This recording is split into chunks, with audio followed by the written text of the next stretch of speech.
when you talk Senate Judiciary, on which you sit, the chairman of that committee just tweeted out, Lindsey Graham, I will offer to Mr. Giuliani the opportunity to come before the Senate Judiciary Committee to inform the committee of his concerns. Obviously something you know about. What is the goal here?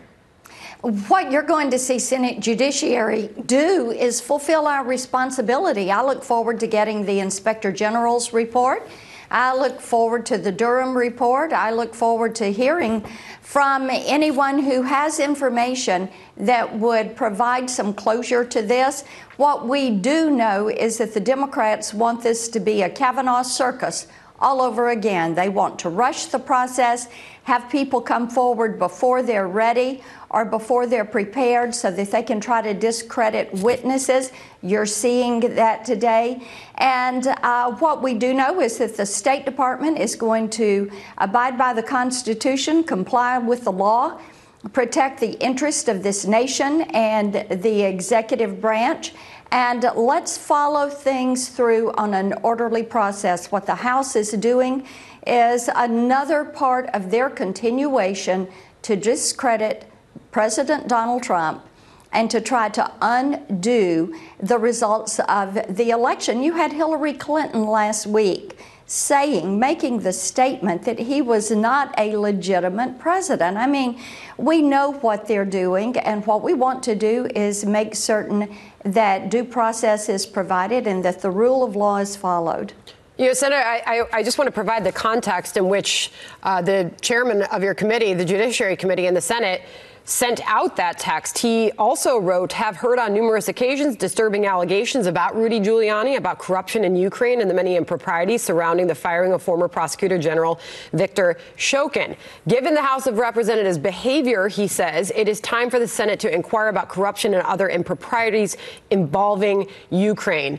Obviously, the committee came to this decision expecting a certain outcome. What do you expect would come from that, and do you expect that that will happen? You don't come to it expecting a certain outcome.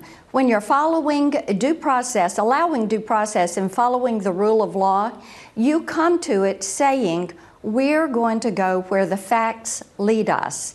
And that is the type orderly process that you will see from the U.S. Senate's Judiciary Committee, is getting to the bottom of this and bringing some clarity to the American people on what transpired in 2016. And you know, Sandra, one of the things I was thinking this morning as I was looking at all of this breaking fast on so many different fronts, this is truly rules for radicals in action. They want to bring chaos. They want to bring division. What they want to do is delegitimize. And this is something that is not good for the country. This is the type behavior that is going to just continue to foster harsh attitudes and hateful rhetoric. And it is time to bring this to an end. Let's see whether or not on what is good for the Democrats country. in the House bring it to a vote. That appears to be the challenge that the White House is issuing as of 90 minutes ago. Now on Syria, here's the president yesterday defending his latest decision on that move.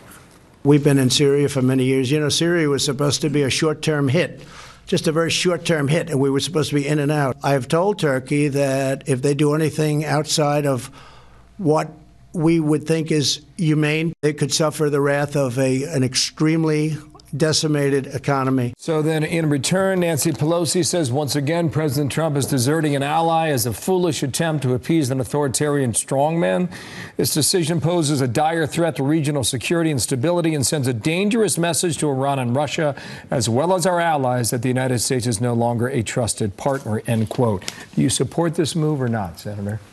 One of the things that I have concerns with is what will happen to the 2,000 ISIS fighters that Turkey is responsible for at that point. And Bill, we have a very large Kurdish population in the Nashville area. And when I talk to Tennesseans who have really warmly welcomed this community, they talk about protecting the Kurds. I had two provisions in the Defense Authorization Act, one dealing with the Peshmerga in Iraq and the other with the SDF in Syria, just in case we had a withdrawal from the northeast portion of the the country. So we are very focused on making certain that we stand with the Kurds.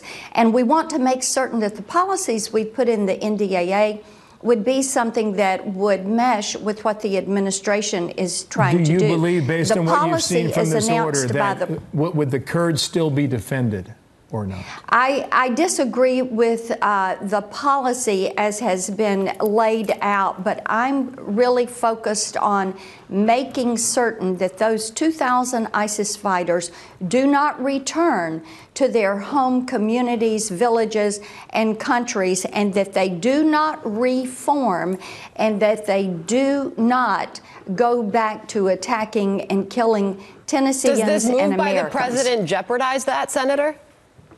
I want us to be very thoughtful in what we're doing here. I disagree with a policy of coming out, but Sandra, we have to keep the focus on making certain that these ISIS fighters are not released, that they do not reform, and that they do not go back to attacking and killing us and our allies. All right, Senator, we appreciate you coming on this morning. Thank you. Good to be with you. Thank you, Senator Marsha Blackburn there in Tennessee.